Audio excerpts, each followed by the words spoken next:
wabarakatuh. Perkenalkan, kami dari kelompok 7 kelas 1A keperawatan. Langsung saja di sini saya akan memperkenalkan nama kelompok anggota kelompok 7. Yang pertama saya sendiri Andi, Saya Cindy Senora. saya sendiri Ratni Anjani, Saya Nur Fadlun, dan kami di sini akan mempresentasikan materi tentang pengujian saraf kranial. saraf kranial atau dalam bahasa Latin dikenal dengan nervus cranialis. Ialah 12 pasang saraf pada manusia yang langsung dari otak manusia. Pasang saraf kranial ditandai nomor sesuai dengan posisinya dari depan sampai belakang. Saraf kranial adalah bagian dari susunan sistem saraf, tapi selain letaknya yang berdempetan dengan sistem saraf pusat atau SSP. Saraf kranial sendiri terhubung ke organ-organ tubuh manusia seperti mata, telinga, hidung, dan tenggorokan. 1. Saraf olfaktorius.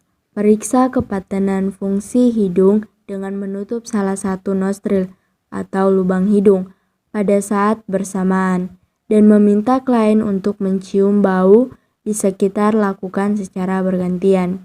Selanjutnya, meminta klien untuk menutup mata, kemudian tutup salah satu lubang hidung dan meminta klien untuk mencium dan mengidentifikasi berbagai jenis substansi bau-bauan yang sedemikian.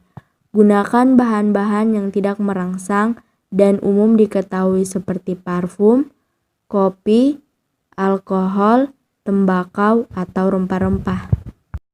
2. Saraf optikus. Pastikan ruangan mendapat cahaya yang cukup terang. Atur jarak kartu Snellen dengan klien sepanjang 6 meter atau sekitar 20 kaki. Minta klien menutup salah satu mata dengan menggunakan tangan atau alat penutup mata. Periksa mata kiri dan kanan secara bergantian. Diutamakan mata klien dengan pandangan yang lebih buram. Periksa terlebih dahulu. Selanjutnya, minta klien untuk menyebut huruf yang ditunjuk, mulai dari garis paling besar sampai paling bawah. Catat urutan terakhir, baris akhir, di mana klien tidak mampu lagi membaca dengan jelas huruf tersebut.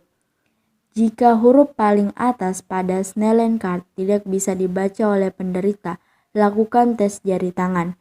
Ajukan satu atau lebih jari tangan, kanan atau kiri, di depan klien dengan jarak 3 meter, 2 meter, 1 meter.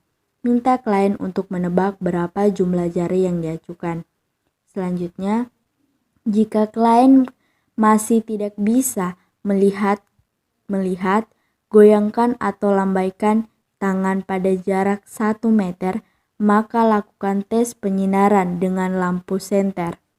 Selanjutnya, setelah visus mata kanan atau kiri klien diketahui tidak mencapai 6/6, lakukan tes Pintole dengan cara periksa penglihatan perifer dan periksa pupil. Saraf okulomotorius. Infeksi adenyatosis kelopak mata memotong iris lebih rendah daripada mata yang lain, atau bila klien mendongakkan kepala ke belakang ke atas untuk kompensasi secara kronik atau mengangkat alis mata secara kronik. Infeksi palpebral fissures meliputi bentuk dan ukuran atau rata-rata pada orang dewasa palpebral membuka 28 mm panjang dari 10 mm tingginya. Infeksi pupil seperti ukuran, bentuk, perbandingan pupil kanan dan kiri serta refleks pupil. Kaji penggerakan bola mata dengan meminta klien mempertahankan kepalanya tidak bergerak dan ikuti gerakan jari tangan atau pensil pemeriksa ke arah medial, ratelar, atas, bawah. Kaji adanya penglihatan ganda atau diplopia. Ada tidaknya stagmus dan strabismus. 4. Saraf trochleus. Fungsi motorik, kaji mengunyah dengan palpasi otot temporal dan menseter pada saat klien mengkatupkan atau menggerakkan giginya. Fungsi sensorik.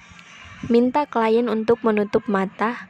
Lakukan pengujian sensasi sentuhan ringan dengan menyentuh menggunakan gumpalan kapas pada area wajah, dahi, pipi, dan dagu. Katakan iya jika klien merasakan sentuhan yang diberikan. Refleks komil. Minta klien untuk melihat ke atas. Dengan gumpalan kapas, lakukan sentuhan ringan pada kornea mata.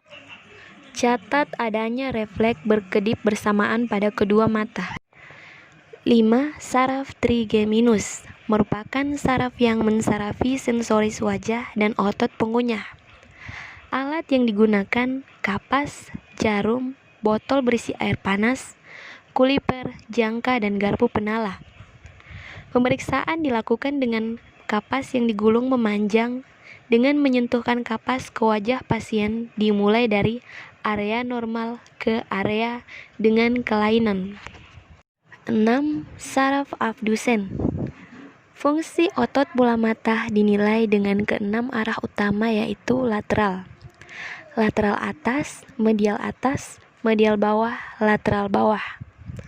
Pasien disuruh mengikuti arah pemeriksaan yang dilakukan pemeriksa sesuai dengan keenam arah tersebut. Normal bila pasien dapat mengikuti arah yang baik. 7. Saraf facialis dengan memberikan sedikit berbagai zat di 2/3 lidah bagian depan, seperti gula dan garam. Pasien disuruh mengujurkan lidah pada waktu diuji, dan selama menentukan zat-zat yang dirasakan klien, disebut atau ditulis di kertas oleh klien. 8. Saraf vestibulocochlearis diuji dengan mendekatkan arloji ke telinga pasien di ruang yang sunyi. Telinga diuji bergantian dengan menutup salah satu telinga yang lain.